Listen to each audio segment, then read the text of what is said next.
ልጅን ሞታለች።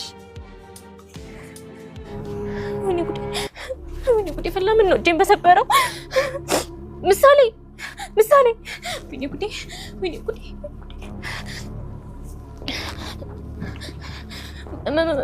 ምሳሌ ወይኔ አሁንስ የምር ሳይሆን አይቀርም። ምሳሌ ሸወርኩሽ ቅድስትዬ። ቆይ አንቺ እዛ የብልጥ መርፌ ነው እንደወጉሽ ነው። አሁን ጦርነቱ በጣም የከፋ ይሆናል። ብሩክም መጥቷል። ሁሉም ነገር ይለያል። ሞገስ ደግሞ በጊዜ ካልተያዘ ሌላ ከባድ ችግር ይፈጠራል። ከዛ ልትገድሉት ሞት ያንስበታል። እንደውም ሌላ የተሻለ ቅጣት ቢኖር ይቀጣ ነበር። እኔ ሰላም አይደለሁም። የኔ ሰላም ሉላ ናት። እሷ ካጠገቤ ርቃ እኔ ሰላም የሚባል ነገር የለኝም። ይገባሻል?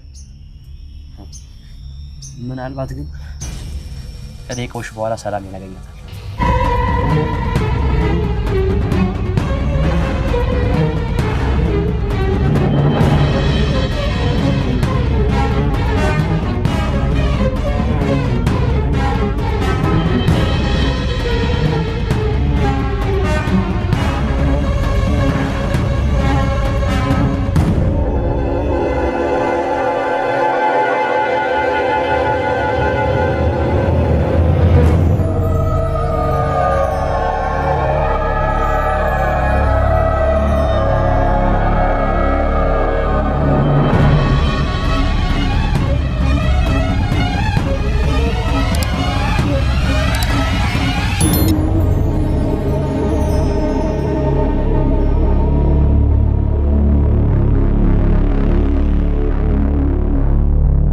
ብሩኬ በመጨረሻም ሀሳቡ ተሳክቶለት ምሳሌን አሳክሞ ወደ ሀገሩ ተመልሷል። በዚህም ደግሞ ቅድስትና ዳጣ በጣም ደስ ብሏቸዋል።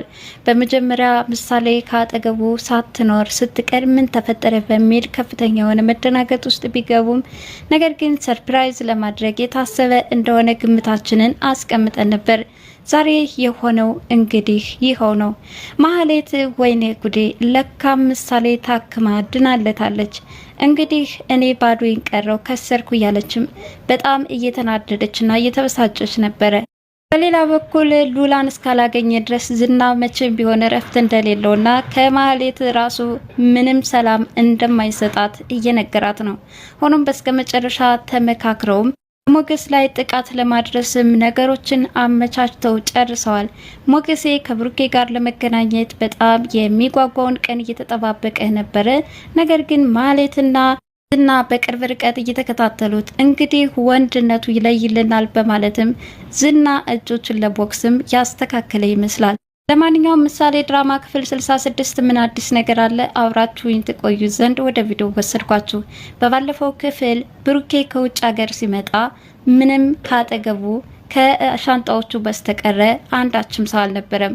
ሆኖም ይህንን ተከትሎ ዳጣና ቅድስት ግን ምን ተፈጠረ በሚል ከፍተኛ የሆነ መደናገጥ ውስጥ ገብተዋል። ወዲያውኑ ምሳሌ እየሮጠችና እየወረቀች ነበር መታ እየተጠመጠመችባቸው። ይህንን ተከትሎም በጣም ደስ ብሏቸው ምሳሌም ጨዋታዋን ቀጥላለች።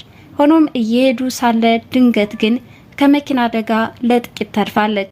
ይህ መኪና ፈጥኖ ፍሬኑን ባይዝ ኑሮ ግን ለምሳሌ ሕይወት አደጋ ነበረ። ለማንኛውም በዚህ ሁኔታ በጣም ደስ ብሏቸው እነሱ ወደ ቤታቸው እየመጡ ሳለ በቅርብ ርቀት ስትከታተል የነበረው ዝናን አስከትላ ማህሌት ይሄው እሱማ ተሳካለት ምሳሌን አሳክሞ ተመለሰ።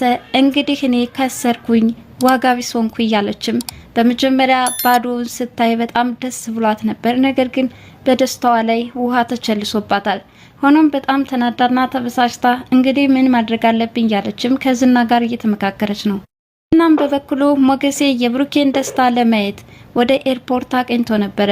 በእርግጥ ፊት ለፊት ከብሩኬ ጋር ተገናኝተው ደስታቸውን መገላለጽ ባይችሉም የብሩኬ ደስታ የኔ ደስታ ነው፣ ሄጄ ማየት ይኖርብኛል በማለት ኤርፖርት ድረስ በመሄድም ምሳሌን መመለስና በተለይ ደግሞ ከጤናዋ አገግማ አሁን በጥሩ ሁኔታ ላይ እንዳለችም ተመልክቷል። እንግዲህ በዚህ ሁኔታ ተከታትሏቸው ከተመለሰ በኋላ ወደ ሉላ በመሄድም ያለውን ደስታ ገልጾላታል። አክማ በደንብ ከህመሟ አገግማ ስትወርቅና ስትጨፍር አይቻታለሁ በማለትም ለሉላ እየነገራት ነበረ። ሉላም በጣም ደስ ይላታል። እንኳንም ያኔ እኔን ወሰደኝ ምሳሌ አትታከምም ነበር እያለችም ነገሮችን በመልካም ጎን እያየቻቸው ነበረ። ሆኖም አሁንም ከብሩክ ጋራ ያላቸውን ጓደኝነት መቀጠል እንዳለባቸውም እየነገረችው ነው መልካሟ ፍቅረኛ። ሌላ በኩል ቅድስት ብሩኬ ዳጣ ተሰብስበው ምግብ እየበሉ ነው ምሳሌንም ጨምሮ። በዚህ በጣም ደስተኛ የሆኑት ቤተሰቦችም የማህሌትና የኤፍራታ ወደ ቤት መምጣታቸውን ነግረው ብሩኬ በጣም ይገረማል። ምን ቀረ ብላ ነው ወደ ቤት የመጣችው? እንግዲህ እነዚህ ሰዎች ዋጋቸውን እስካላገኙ ድረስ አያርፉልንም በማለትም ብሩኬ ቀጣይ እቅዱ እነዚህን ሰዎች አንድ ነገር ማድረግ እንደሆነም ይገልጻል። ቅድስትም ዋናው ነገር ምሳሌ ታክማ መምጣቷ ነበረ። ይህንን ቀን በጉጉት ስንጠብቀው ነበር፣ ሆኖም ተሳክቶልናል በማለትም ወደ ውጪ ከዳጣ ጋራ ወጥተውም እየተዝናኑ ነው። ማለትም ብሩኬና ዳጣ አሁን የቤተሰቦቿን ጉዳይ እያመካከረችው ነው።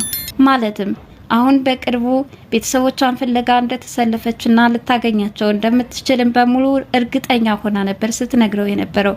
እንግዲህ ከዚህ በፊት ቃል የገባላት ማለትም እኔ አባት ለሆንሽ ቃል ገብቼልሻለሁ በማለት የነገራት ሲሆን ታዲያ እሷም ብሩክ ዳጣ ተብዬ ልጠራ ይገርማል። ለማንኛውም ያንተን አባትነት ፍቅር ካየው በኋላ ነው ቤተሰቦችን ለመፈለግ ጉጉቱ ያደረብኝ በማለትም እየነገረችው ነው። እንግዲህ ቤተሰቦቿን የምታገኝበት ማግስት ላይ ስላለችን በጣም ደስ ብሏታል። ብቻ የኔ ቤተሰቦች እንኳን እንዳንተ ፍቅር ሰጥተው ያላሳደጉኝ ናቸው። ቢሆንም ግን ባገኛቸው በጣም ደስ ይለኛል። እኔም ቤተሰብ እንዳለኝ ይሰማኛል እያለችም እየገለጸች ነው። ሆኖም ብሩኬ ያሰበችው እቅዷ ጥሩ እንደሆነና ቀጣይም በደንብ መፈለግ እንዳለባቸው፣ በዚህ ደግሞ ብሩኬም ከጎኗ ሆኖ ሊያግዛት እንደሚችልም ቃል ገብቶላታል። ሌላ በኩል ምሳሌ ከውጭ ሀገር ከተመለሽ በኋላ እማዬ ብለሽ ትጠሪኛለሽ ብለሽ ነበረ ቅድስት፣ ከዚህ በኋላ እማዬ ልበልሽ ወይ በማለት ነገረቻት ነበረ። ይህኔ ቅድስት ቆይ እስኪ ጋሽ የሚለውን እንስማና ያኔ ትኛለሽ፣ አሁን ዝም ብለሽ እማዬ ብትኝ ነገሩ ግራ አጋቢ ነው ብላታለች። ምክንያቱም እሷ እናት የመሆን ፍላጎት አላትና ታዲያ ለምን ልጅ አትወልጅም ብላታለች። እሷም ባል ሳይገባ እኮ ልጅ አይወለድም፣ ለምን አታገቢም? አገባለሁ በቅርቡ ነው የምታገቢ በማለትም የምሳሌ ተከታታይ ጥያቄዎች ማስከትላለች። ሆኖም የማገባውን እስኪ እንግዲህ ፈጣሪ ያውቃል። ለማንኛውም ትንሽ ጊዜ ሁሉንም የምለይበት ይሆናል። ካልሆነ ደግሞ የእናንተን ቤት ተሰናብቼ ባላግብቼ ልጅ መውለድ ይኖርብኛል በማለት እንግዲህ ከብሩኬ ምናልባት የትዳር ጥያቄ ከቀረበላት እሱን አግብታ መኖር እንደምትፈልግ ውስጧ እያሰበ እንደሆነም ለመግለጽ ቢከብዳትም ነገሩ ግን ይኸው ነው። ዳጣም በመጀመሪያ ስልክ በመደወል ለሞገሴ እንግዲህ ምሳሌ ታክማ ድናለች፣ በጣም ደስ በሚል ሁኔታ ሰርፕራይዝ አድርጎናል በማለትም ለሞገሴ እየገለጸችለት ነበረ። ሞገሴም እኔም እኮ ከርቀት ሆኜ ስከታተል ነበር፣ ለማንኛውም ምሳሌ መዳኗን ሰምቻለሁ፣ ብሩኬ እንኳን ደስ አለው በማለትም ይገልጽላታል። ታዲያ ለምን አትገናኙም? እናንተ እኮ የምትዋደዱ የምታስብለት ወንድምህ ነው። ለማንኛውም ግን እንኳን ደስ አለህ በማለትም እርስ በርሳቸው መልካም ምኞታቸውን ይገላለጻሉ። ሆኖም እሺ እንገናኛለን በማለት ተቀጣጥረው ነበረ። ለዚህ ነው እንግዲህ ዳጣና ብሩኬ ውጪ ወጥተው መናፈሻ ሞገሴን እየጠበቁት የነበረው። በሌላ በኩል ማህሌት ከኤፍራታ ጋራ ምሳሌን አሳክሞ ይኸው ብሩኬ መጣ፣ በጣም ተሳካለት፣ ወይኔ ማህሌት ተበለው እያለች መጨፈሯን ታይዘዋለች። ታዲያ ከዝና ጋራ ስልክ በመደወልም አሁንም የጥቃት እቅዷን እየነገረችው ነው። እሱ ግን ብዙም ቦታ ሳይሰጣት ማለትም አሁን ዝናዬ ያለች ለማባበል ብትሞክርና ከዛም በፍቅሯ ለመጣል አስባ ነገር ግን ሳይሳካላት ቀርቷል። ምን ነው ዝና ግን በዚህ ልክ ናቀሽ አለቻት። ብሩክ ያላከበረኝን ማን ሊያከብረኝ ይችላል? የኔ ክብር እኮ ከወደቀ ሰንበትበት ብሏል በማለትም በራሷ ቁጭት ውስጥ ገብታለች። ሆኖም አሁንም ዝናን ካላምበረከኩት እኔ ማህሌት ሰው አይደለሁም እያለችም ከራሷ ጋር ፉክክር ገብታለች። እንግዲህ በዚህ ሁኔታ ከዝና ጋር ተደዋውላም ተገናኝታለች። ታዲያ እንደተገናኙም ሰላምታ ስታቀርብለት እሱ ግን በሰላም አልነበር የመለሰላት። እኔ ሉላን አጥቼ ምን ሰላም አለኝ? ሞገሴን ማስገደል እስካልቻልሽ ድረስ በፍጹም ልተኛ አልችልም በማለትም ነገሮችን እያመቻቹ ነው። እንግዲህ በመጀመሪያ ከአጋቾች ጋር ደውላ ነበረ ወደ ውጭ ወጣችው። በቅርብ ርቀት እየተከታተሉት እንደነበረም ነግረዋለች። እሺ አሁን የት ነው ያለው በማለትም ሞገሴ ወደሚገኝበት አቅጣጫ አመርተዋል። ሞገሴም ተመልክቷቸዋል። ዳጣ ባጠገባቸው ምን አይነት ሰው እየሰለላቸው እንደሆነ እንድታጣራለት በመጀመሪያ ደውሎ ጠይቋል። ነገር ግን ማህሌትና ዝና ደግሞ ሞገሴን ለማጥቃት ነገሮችን እያመቻቹ ነው። በዚህ ሁኔታ እንግዲህ ሞገሴ ተመልክቷቸው ስለነበረ ከነሱ ለማምለጥም ወደኋላ አንድ እርምጃ እያፈገፈገ ራሱንም ከጥቃት ለመከላከል ሙከራ ላይ ነው። በሌላ በኩል ማህሌትና ዝና እንግዲህ ወንድነቱ ማን ላይ እንደሆነ ይለይለታል በማለትም ወደ ሞገሴ ጥቃት ለማድረስም እየሮጡ ነው። ሞገሴ ያመልጣል ወይስ በዝናና በማህሌት ወጥመድ ሊያዝ ይችላል?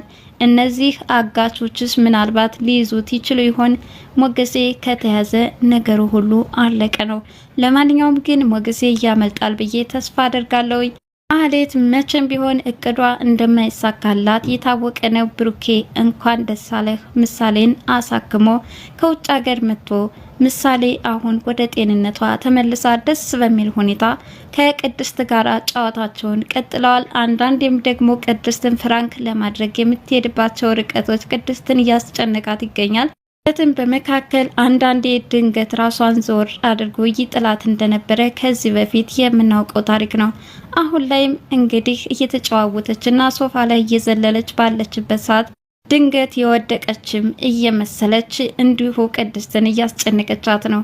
ቅድስትም እባክሽ እንደዛ አይነት ፍራንክ እያስደነግጠኛል አይለመድሽም እያለችም አሁንም በጣም ደስ በሚል ሁኔታ የእናትና የልጅ ፍቅር እየሰጠቻትና ብሩኬን ቤትም ሽክፍ አድርጋ ቅድስት ይዘዋለች። ለማንኛውም የብሩኬና የቅድስት ዕጣ ፈንታስ ቀጣዩ ክፍል ምን ሊሆን ይችላል? አብረን የምንመለከተው ይሆናል። ለዛሬ ምሳሌ ድራማ ክፍል 66 በአጭሩ ይህን ይመስል ነበር። በቀጣይ ቪዲዮ እስከምንገናኝ መልካም ጊዜ ሆነላችሁ እያልኩኝ ለቻናሌ አዲስ የሆናችሁ ላይክ፣ ሼር፣ ሰብስክራይብ በማድረግ ቤተሰብ ትሆኑ ዘንድ በአክብሮት ጋበዝኳችሁ። ባይ ባይ።